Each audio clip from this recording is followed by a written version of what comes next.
안녕하십니까. 오늘은 이 마이클 셀런버그의 지구를 위한다는 착각을 가지고 이야기를 나눠보도록 하겠습니다. 2016년 솔라인 펄스 2라는 태양광 비행기가 16개월 만에 세계 일주를 합니다. 신문에서 대서특필을 하죠. 석유 한 방울 없이도 이제 많은 사람들이 세계 여행을 할 수가 있다. 그러나 문제가 있었습니다. 이 태양광에 배터리가 문제가 있어서 하와이에서 10개월 동안 수리를 해야 되겠고, 다른 나라를 이동시킨 사람은 겨우 한 명, 비행 조종사 한 명뿐이었습니다. 환경을 위해 태양광을 만들어서 비행을 했지만 결국은 배보다 배꼽이 큰 어떤 상황이 된 거죠. 마이클 셀런버그는 이런 얘기를 합니다. 신재생 에너지 두 가지 근본적인 문제가 있다. 첫 번째로는 태양광은 간헐적 에너지라는 거죠. 여름에는 뜨겁기 때문에 효율이 좋습니다.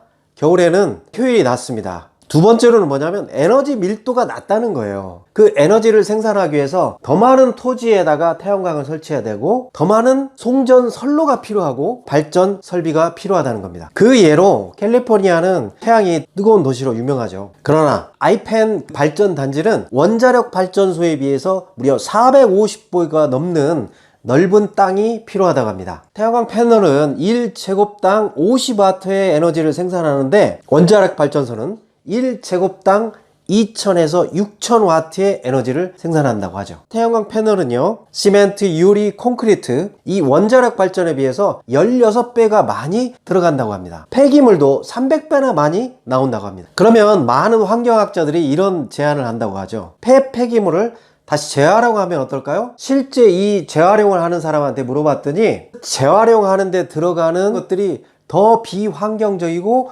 비경제적이라는 거죠. 즉, 신재생 에너지를 만들기 위해서 더 많이 환경을 해치고 있다는 겁니다. 이 작가는 어떤 대안을 내세우고 있나?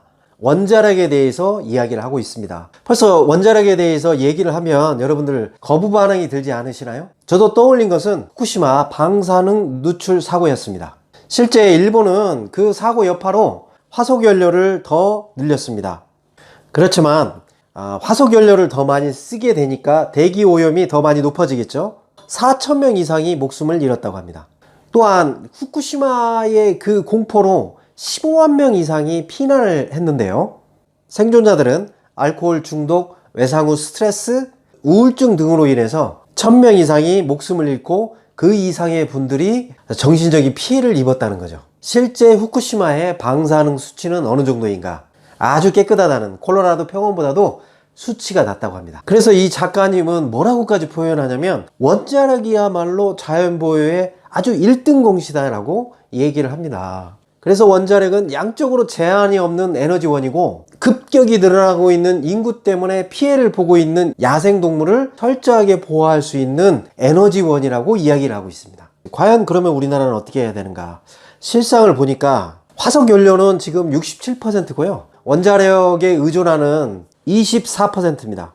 신재생 에너지는 불과 9%에 불과하다는 거죠. 독일처럼 신재생 에너지 100%를 만들고자 대전환을 이루어야 할 것인가? 이 작가의 말처럼 원자력은 가장 깨끗한 자연보호를 위한 에너지원이기 때문에 적절하게 유지하면서 다른 에너지들의 비율을 높여야 될 것인가? 참 우리는 그런 중대한 갈림길에 지금 있는 것 같습니다. 여러분들은 어떻게 생각하십니까? 오늘 이 책이 여러분들에게 그런 부분에 대한 생각과 판단을 하는데 기초가 되었으면 좋겠다라는 생각이 들었습니다. 감사합니다.